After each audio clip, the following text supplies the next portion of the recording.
Friends, welcome to our channel. So ఒక్క వారంలో మీ జుట్టు వేగంగా పెరగాల అండ్ సహజంగా న్యాచురల్గా ఒత్తుగా మందంగా పెరగాలనుకుంటున్నారా?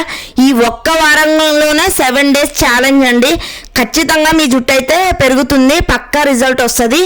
ఈ టిప్స్ అయితే మీరు పాటించండి. 7 రోజులలో పక్కా రిజల్ట్. జుట్టుని మోకాళ్ళ వరకు పెంచుకునే న్యాచురల్ సీక్రెట్ అండి.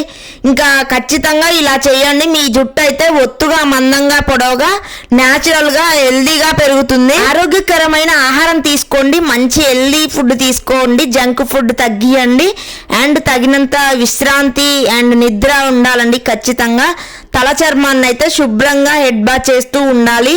ఇంకా కోకోనట్ ఆయిల్తో మసాజ్ చేయాలి. ఖచ్చితంగా వారానికి 4-5 సార్లైనా ఇలా కోకోనట్ ఆయిల్ తోటి మంచిగా ఎయిర్ మసాజ్ చేయండి. మర్దన చేసుకోవడం వల్ల రక్త ప్రసరణ మంచిగా జరుగుతుంది. మన జుట్టు పెరుగుదలకైతే ప్రోటీన్లు చాలా అవసరం. గుడ్లు, పాలు, చేపలు మరియు సోయా బీన్స్, డ్రై ఫ్రూట్స్ ఇలా ఇంకా ఆకుకూరలు వంటివి అయితే మీ ఆహారంలో ఖచ్చితంగా ఉండేలా చూసుకోండి, చేర్చుకోండి. ఖచ్చితంగా హెల్దీగా పెరుగుతుంది మన జుట్టు అయితే. 7 days ఛాలెంజ్ అండి. నేను చెప్పినవి పాటించండి, ఖచ్చితంగా మీ జుట్టు అయితే రిజల్ట్ కనిపిస్తుంది. విటమిన్స్ అండ్ బయోటిన్ మరియు జింక్ వంటివి అయితే జుట్టు పెరుగుదలకు చాలా అవసరం. కాబట్టి ఆకుకూరలు, పండ్లు, నట్స్, విత్తనాలు వంటివి అయితే మన ఆహారంలో చేర్చుకోవాలి. చాలా వరకు మన శరీరానికి కావాల్సిన అన్ని పోషకాలు అందించే సమతుల్య ఆహారం అయితే మనం తీసుకోవాలి. మంచిగా నిద్ర కూడా పోవాలి. తగినంత నిద్రపోవడం వల్ల మీ శరీరానికి అవసరమైన పోషకాలు మంచిగా అందుతాయి, లభిస్తాయి. జుట్టు ఎదుగుదలకైతే తోడ్పడుతుంది. ఒత్తిడి జుట్టు పెరుగుదలను ఎక్కువగా ఇంకా పెరగకుండా చేస్తుంది. యోగం, ధ్యానం లాంటివి కూడా చేయాలి. మనకి ఎలాంటి ఒత్తిడిని తగ్గించుకోవాలండి. రిలాక్స్ గా ఉండాలి, రిలీఫ్ గా ఉండాలి.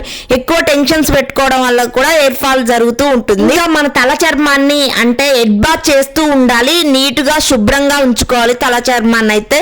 ఇంకా హెడ్ బాత్ చేసి మనమైతే డే బై డే అయినా మంచిగా హెడ్ బాత్ చేస్తూ ఇంకా స్కాల్ప్ కి ఆయిల్ మసాజ్ చేసుకుంటూ మర్దన చేసుకుంటూ ఉండాలి. నీట్ గా ఉంచుకోవాలి. అస్సలు దువ్వకుండా ఉండొద్దు. ఎక్కువ రోజులు దువ్వకుండా హెడ్ బాత్ చేయకుండా ఇంకా అలా అయితే ఉండకండి. ఇలా చేస్తే మాత్రం ఖచ్చితంగా మీ జుట్టు అయితే రాలి కట్ అయ్యి తెగిపోతూ ఉంటుంది. జుట్టు అంతా హెయిర్ ఫాల్ అయ్యి మొత్తం మన జుట్టు అంతా కొద్దిగా రోజు ఊడుతూ ఉంటుంది. అలా కూడా చేయవద్దు. జుట్టును మృదువుగా మరియు మెరిసేలాగా చేయాలంటే కోకోనట్ ఆయిల్ తో మసాజ్ చేసుకోవాలి. ఇంకా జుట్టు పెరుగుదలను పెంచడానికైతే ఈ కోకోనట్ ఆయిల్ సహాయపడుతుంది మరియు జుట్టు రావడాన్ని చాలా వరకు తగ్గిస్తుంది. జుట్టు పెరుగుదలకు ప్రోత్సహిస్తుంది. జుట్టును క్రమం తప్పకుండా కత్తిరించాలండి. జుట్టు చివర్లు తెగినప్పుడు వాటిని కత్తిరించడం ద్వారా జుట్టు ఆరోగ్యంగా మరియు బలంగా ఉంటుంది. జుట్టు బాగా ఆరనివ్వాలి. మనం హెడ్ బాత్ చెయ్యగానే దువ్వకూడదు. జుట్టు తడిసినప్పుడు దానిని బాగా ఆరనిచ్చిన తర్వాతే దువ్వుకోవాలి. ఇంకా హెడ్ బాత్ చేసిన తర్వాత వాటర్ మీద దువ్వితే మొత్తం కట్ అయి తెగిపోయి బాగా రాలిపోతూ ఉంటుంది జుట్టు అనేది. ఇంకా ఇలా కూడా ఈ మిస్టేక్స్ కూడా అస్సలు చేయవద్దు. ఈ మిస్టేక్స్ చేస్తే మాత్రం 100% మీ జుట్టు అయితే బాగా రాలిపోతుంటది. హెడ్ బాత్ చేసేటప్పుడు అస్సలు వేడి నీళ్ళతోటైతే హెడ్ బాత్ చేయకండి.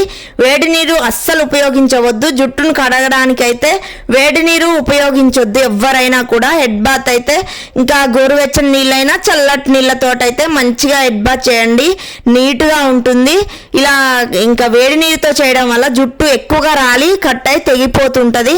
మన చుట్టూ హెయిర్ ఫాల్ సమస్య ఇంకా ఎక్కువ అవుతుంది. ఇంకా ఇప్పుడు కాస్ట్లీ ఆయిల్స్ అని, సీరమ్స్ అని, ఇంకా షాంపూస్ అని కొత్తవి వాడుతూ ఉంటారు జుట్టు ఊడిపోతున్నందుకు. సో అలా కూడా అలాంటి రసాయనాలు అయితే అస్సలు వాడొద్దు. ఎక్కువ కెమికల్స్ ఉన్న షాంపూలు కూడా అస్సలు వాడొద్దు. కెమికల్స్ ఎక్కువగా ఉన్న షాంపూస్ కూడా తగ్గించుకోవాలి చాలా వరకు. ఈ కెమికల్స్ ఎక్కువగా ఉండడం వల్ల మన జుట్టు అయితే బాగా రాలిపోతుంటది, కట్ అవుతుంది. ఇంకా బాగా హెయిర్ ఫాల్ సమస్య అయితే ఎక్కువ అవుతుంటుంది. సో దీనిని కూడా తగ్గించుకోవాలి. ఇంకా కెమికల్స్ తక్కువగా ఉన్న షాంపూని చూస్ చేసుకోవాలి ఆర్గానిక్ వేలో. డైరెక్ట్ గా షాంపూని అయితే అప్లై చేసుకోకండి. ఇంకా వాటర్ లో కలిపి అప్లై చేసుకోండి. ఎక్కువగా కెమికల్స్ ఉన్న షాంపూని డైరెక్ట్ గా పెడితే మన జుట్టు అయితే ఎక్కువగా హెయిర్ ఫాల్ అయితే అస్సలు తగ్గదండి, ఇంకా ఎక్కువ అవుతుంది. సో అలా కాకుండా ఉండాలంటే మాత్రం ఖచ్చితంగా ఇంకా షాంపూస్ అయితే వాటర్లో, లిక్విడ్లో కలిపి మాత్రమే మనం హెడ్కి మసాజ్ లాగా పెట్టుకోవాలి. హెడ్ బాత్ చేసేటప్పుడు అయితే ఖచ్చితంగా షాంపూని అయితే ఇలా చేయండి వాటర్లో. సో మన జుట్టు అయితే అస్సలు ఊడదు, రాలదు, తెగదు. ఇంకా హెయిర్ ఫాల్ సమస్య తగ్గుతుంది చాలా వరకు. ఈ టిప్స్ పాటిస్తే మాత్రం మీరు ఒక్క వారంలో మీ జుట్టు వేగంగా పెరగాలని కోరుకుంటే మాత్రం ఈ చిట్కాలన్నీ పాటించండి. ఖచ్చితంగా మంచి ఫలితం అయితే చూడొచ్చు. అయితే జుట్టు పెరుగుదల వేగం అయితే వ్యక్తిగతంగా కాకుండా మంచిగా హెల్దీగా న్యాచురల్గా పాటించండి. ఇవన్నీ మీకు మంచిగా ఒత్తైన పొడవైన లాంగ్ హెయిర్ అయితే ఖచ్చితంగా వస్తుందండి. మంచి హెల్దీ ఆహారంతో పాటు ఈ టిప్స్ అయితే హెయిర్ కేర్ అయితే తీసుకోవాలి. మనం తీసుకోవడం వల్లనే మంచిగా హెల్దీగా పెరుగుతుంది మన జుట్టు. మీకు ఏమైనా డౌట్స్ ఉంటే కామెంట్ బాక్స్లో కామెంట్ చేయండి. So please subscribe. Thank you so much.